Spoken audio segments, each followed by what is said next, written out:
बोधिसत्व अवलोकितेश्वर। आपने यह नाम जरूर सुना होगा। किसी म्यूजियम में किसी मूर्ति के संदर्भ में या कभी उत्खनन में मिली किसी मूर्ति के संदर्भ में। यह वही देवता है। जब प्राचीन भारत में बौद्ध धर्म फल फूल रहा था, तब सभी वर्गों के लोग इस अवलोकितेश्वर की पूजा करते थे। आज हम यह जानने की कोशिश करेंगे कि अवलोकितेश्वर की उत्पत्ति कब हुई और वो कैसे इतने लोकप्रिय हो गए। 11वीं 12वीं सदी आते आते कैसे इस भारत से विलुप्त हो गए और विस्मरण में चले गए। पहले जानते हैं कि दुनिया भर की बौद्ध परंपरा और धर्म ग्रंथ अवलोकितेश्वर के बारे में क्या कहते हैं। अवलोकितेश्वर का नाम पहली बार अवतांसक सूत्र में आया था, जो महायान का एक प्रसिद्ध ग्रंथ है और लोटस सूत्र से पहले का है। लोटस सूत्र में, जिसका संस्कृत नाम सद्धर्म पुंडरीक सूत्र है, अवलोकितेश्वर को महान करुणा और रक्षा करने वाले बोधिसत्व के रूप में वर्णित किया गया है। अवलोकितेश्वर बौद्ध धर्म की महायान शाखा के सबसे लोकप्रिय आराध्य देव हैं। इनकी विश्व भर में मान्यता है। उनमें अनंत करुणा है। धर्म कथाओं में कहा गया है कि बिना संसार के समस्त प्राणियों का उद्धार किए वे स्वयं निर्वाण लाभ नहीं करेंगे। कहा जाता है कि अवलोकितेश्वर अपनी असीम करुणा में कोई भी रूप धारण करके किसी दुखी प्राणी की सहायता के लिए आ सकते हैं। महायान बौद्ध ग्रंथ सद्धर्म पुंडरीक में अवलोकितेश्वर बोधिसत्व के महात्म्य का चमत्कारपूर्ण वर्णन मिलता है। जब प्रसिद्ध चीनी यात्री फाहियान भारत यात्रा पर आया था, तब उसने सभी जगह अवलोकितेश्वर की पूजा होते हुए देखी थी। अवलोकितेश्वर, जिसका अर्थ है जो दुनिया को करुणा से देखता है, बोधिसत्व अवलोकितेश्वर को कई अन्य नामों से भी जाना जाता है। इंडोचीन और थाईलैंड में उन्हें लोकेश्वर अर्थात ब्रह्मांड का स्वामी कहा जाता है। तिब्बत में उन्हें चेनरेजिक कहा जाता है, जिसका अर्थ है दयालु आंखों वाला।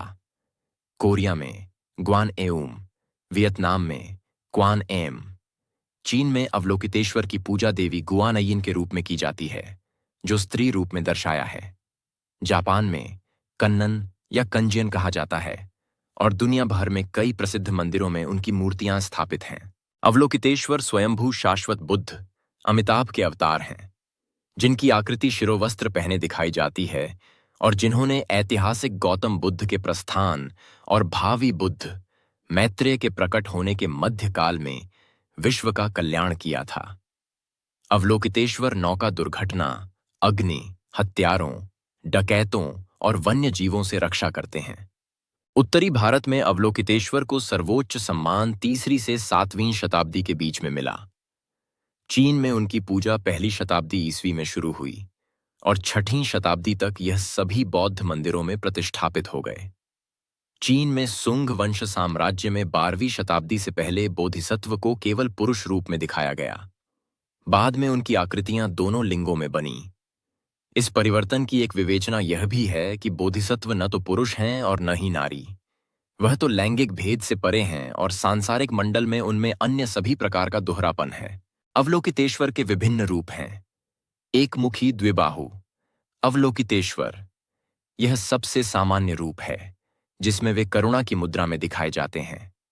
सहस्त्रभुज सहस्त्राक्ष अवलोकितेश्वर, इसमें वे 1000 भुजाओं और 1000 नेत्रों के साथ दिखाए जाते हैं, जो उनकी अनंत करुणा और संसार को देखने की क्षमता का प्रतीक है। 3 एकादशमुखी अवलोकितेश्वर, इस रूप में उनके 11 मुख होते हैं, जो विभिन्न दिशाओं में करुणा की अभिव्यक्ति दर्शाते हैं। अवलोकितेश्वर के 11 सिर कैसे उत्पन्न हुए, इसकी कहानी धर्म ग्रंथों में मिलती है। किंवदंती के अनुसार एक बार उनका शीश विश्व में अब तक अनुद्धारितों की संख्या जानकर दुख से खंडित हो गया था। अमिताभ बुद्ध ने प्रत्येक टुकड़े को एक अलग पूरा सिर बना दिया और उन्हें 3-3 के 3 स्तरों में रखकर 10वें टुकड़े को सबसे ऊपर रखा। इन सबके ऊपर उन्होंने अपनी प्रतिकृति को रखा। कभी कभी 11 सिर के अवलोकितेश्वर को हजारों भुजाओं के साथ दिखाया जाता है। भुजाएं मोर के पंखों की तरह फैली हुई दिखाई देती हैं। चित्रों में उन्हें केवल सफेद रंग में दिखाया गया है। उनकी सहचरी देवी तारा हैं। उनका पारंपरिक निवास पोताला पर्वत है।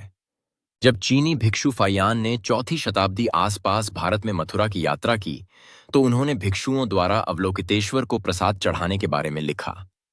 जब 7वीं शताब्दी में ह्वेनसांग ने भारत की यात्रा की, तो उन्होंने राजाओं से लेकर भिक्षुओं और आम लोगों तक सभी क्षेत्रों के भक्तों द्वारा अवलोकितेश्वर की मूर्तियों की पूजा किए जाने का वर्णन किया है। आज चीन, जापान, थाईलैंड जैसे अनेक बौद्ध देशों में अवलोकितेश्वर की पूजा की जाती है और मंदिरों में उनकी मूर्तियां स्थापित है। लेकिन भारत में उनकी मूर्तियां मिलती हैं म्यूजियम में या जमीन के नीचे। इसके कई कारण हैं। 8वीं शताब्दी आते आते भारत में बौद्ध धर्म का प्रभाव कम हो गया और हिंदू धर्म का प्रभाव बढ़ गया। अवलोकितेश्वर की जगह अन्य हिंदू देवताओं ने ले ली या उन्हें अन्य देवताओं में परिवर्तित कर दिया गया। 11वीं-12वीं शताब्दी में मुस्लिम आक्रमणकारियों ने कई मंदिर तोड़े और मूर्तियों का नुकसान किया। उसके बाद भारत में कभी बौद्ध धर्म को राजाश्रय मिला नहीं, इसलिए ना ही कोई मंदिर बने और ना ही कोई उनकी पूजा करता था। आज भारत में उनके मंदिर ना के बराबर है। हिमाचल प्रदेश के मंडी जिले में त्रिलोकीनाथ मंदिर है। इस मंदिर में अवलोकितेश्वर की मूर्ति स्थापित है। जिस मूर्ति के सिर पर या मुकुट पर बैठे हुए बुद्ध की प्रतिमा हो, वह मूर्ति अवलोकितेश्वर की ही होती है, अन्य किसी की नहीं। इस मंदिर में स्थापित मूर्ति के सर पर बैठे हुए बुद्ध की प्रतिमा साफ साफ दिखाई देती है। इसीलिए इस मंदिर पर बौद्ध धर्मीय दावा करते हैं। लेकिन आज यह मंदिर हिंदुओं का धार्मिक स्थल के रूप में प्रसिद्ध है। अगर आपकी नज़र में या आपकी जानकारी में ऐसी कोई मूर्ति हो जो आपको लगता है कि यह अवलोकितेश्वर की है, तो आप हमें कमेंट करके बताएं।